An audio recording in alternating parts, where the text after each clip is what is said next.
Estos dos hermanos lograron algo de verdad especial. Ambos jugaron partidas de ajedrez inmortales contra Fischer. Déjame mostrarte cómo ocurrió esta tragedia familiar. Empezando por el hermano mayor Robert Vine, que aquí juega con las blancas contra Fischer en el campeonato de ajedrez de Estados Unidos. Y lo interesante de este campeonato es que Fischer lo ganó con puntuación perfecta, ganando 11 partidas de 11. Y por cierto, quizás no sepas esto, pero si necesitas algo de dinero extra, básicamente hay una forma de enriquecerse rápidamente. Nunca pensé que fuera a hablar de algo así, pero todo lo que tienes que hacer es ganar el campeonato de Estados Unidos con puntuación perfecta y recibirás el premio Fischer de $64,000. Eso es todo. Ahora volvamos a la partida. Hasta aquí tenemos una posición bastante simétrica, bastante árida, entonces Fischer se prepara para desarrollar su alfil de casillas claras, mientras Byron intenta hacer lo mismo. Ambos bandos desarrollan sus alfiles de forma activa y ahora Fischer juega torre 8. La torre elude la presión del alfil de casillas oscuras de las blancas. Las blancas juegan dama de 2, completando el desarrollo, y ahora Fischer golpea en el centro con peón E5, ejerciendo algo de presión sobre este peón o quizá preparándose para avanzar el peón y ganar algo de espacio. Las blancas cambian, el caballo recaptura. Y ahora las blancas juegan torre D1, una jugada que más tarde fue criticada mucho, pero claro, después de la batalla todos somos generales. Y es que aquí la jugada tiene mucho sentido, la torre desde aquí ataca este peón y además la torre se aleja de esta clavada del alfil. Por lo tanto, torre D1 tiene todo el sentido. Y por cierto, el jugador de blancas no es ningún novato cualquiera. Más adelante también fue campeón de Estados Unidos y representó a Estados Unidos en múltiples olimpiadas. Creo que en 9 y obtuvo medallas en 7 de ellas. Por lo tanto es sin duda un jugador muy experimentado. Ahora Fischer juega caballo D3. En el ajedrez, este caballo en esta fila se conoce como un pulpo, porque desde aquí simplemente molesta muchísimo a tu oponente, controlando demasiadas casillas dentro de su territorio, que resulta prácticamente insoportable para tu oponente permitir un caballo justo ahí. Y las blancas juegan dama C2, intentando atacar al caballo y forzarlo a moverse. Y eso es exactamente lo que hizo Fischer, aunque probablemente no como las blancas esperaban, lo movió. En lugar de retener al caballo, lo sacrificó en F2, que es un sacrificio muy interesante porque la continuación no es en absoluto nada obvia. Inicialmente las blancas capturan el caballo, Fischer continúa con caballo G4, hasta aquí eso es muy claro. Pero ¿qué haces a continuación? El rey retrocede, el caballo captura al peón N3 y esta vez con un ataque doble a la dama y la torre. Es interesante cómo Fischer rápidamente reemplazó un pulpo por otro. Bueno, ahora las blancas juegan dama de 2 y las blancas esperaban que las negras capturaran la torre, tras lo cual las blancas recapturarían y eso conduciría a una posición aproximadamente igualada. Pero con eso las blancas no tendrían problemas.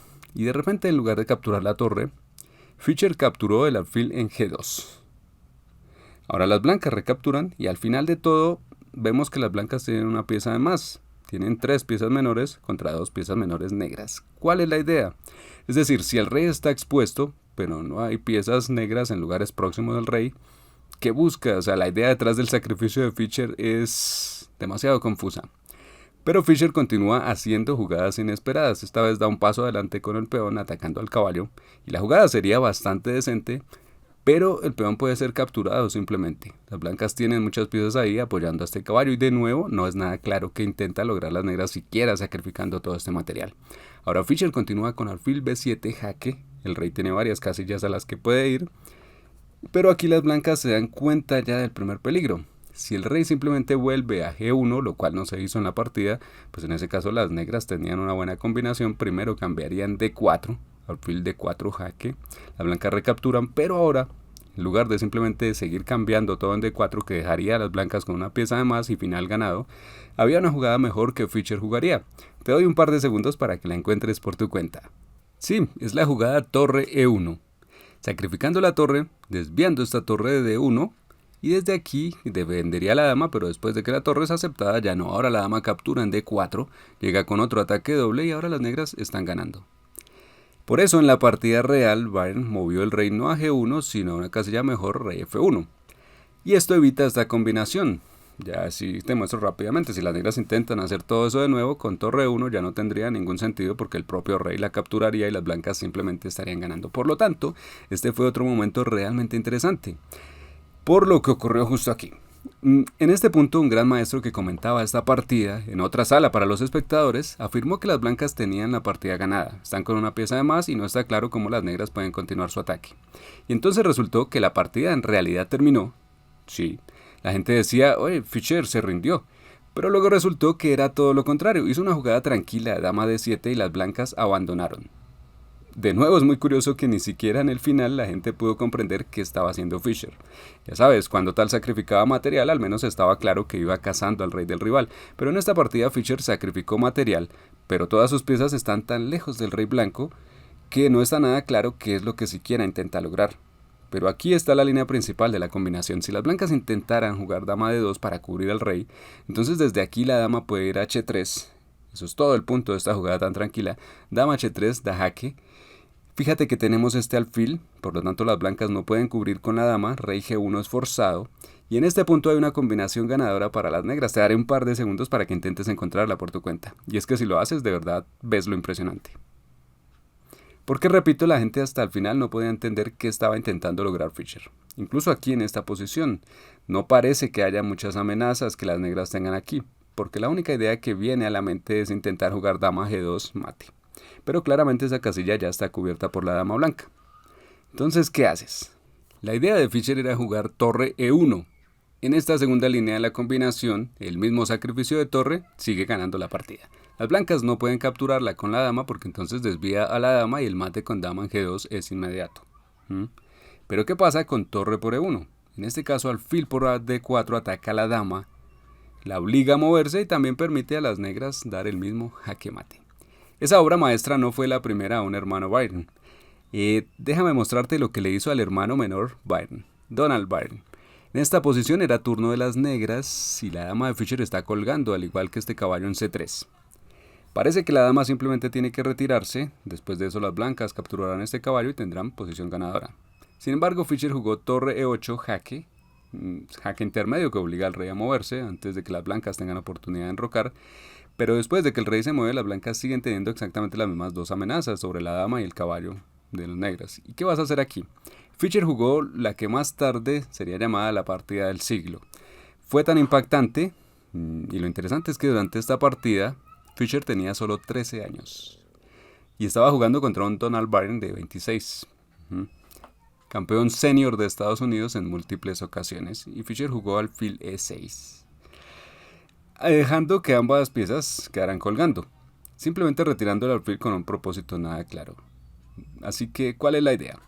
Pues bien, desde aquí el alfil ataca al otro, y ahora las blancas pueden capturar la dama, capturar el caballo o podrían capturar el alfil. Hay tres opciones posibles, que si las blancas capturan ¿qué pasa? ¿Se quedan simplemente con pieza de más? Bueno, temporalmente, pero Fischer tenía planeado dama por c5 en este caso, con una doble clavada única sobre el alfil y el peón.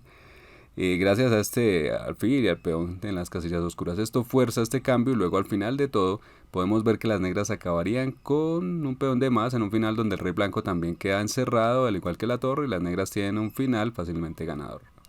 ¿Qué pasa si las blancas simplemente capturan la dama negra? En este caso está este alfil por c4 jaque.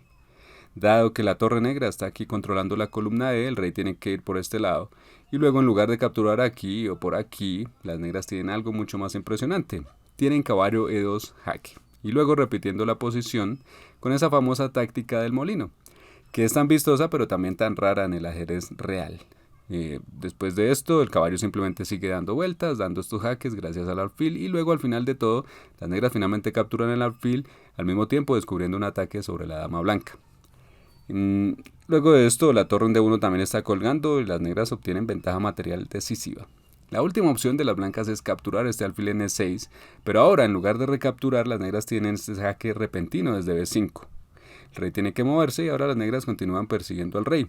Y después de rey F1, las negras tienen este jaque doble sorpresivo, porque no solo es jaque del caballo, sino también de la dama, forzando al rey a volver a G1 y ahora hay un remate precioso.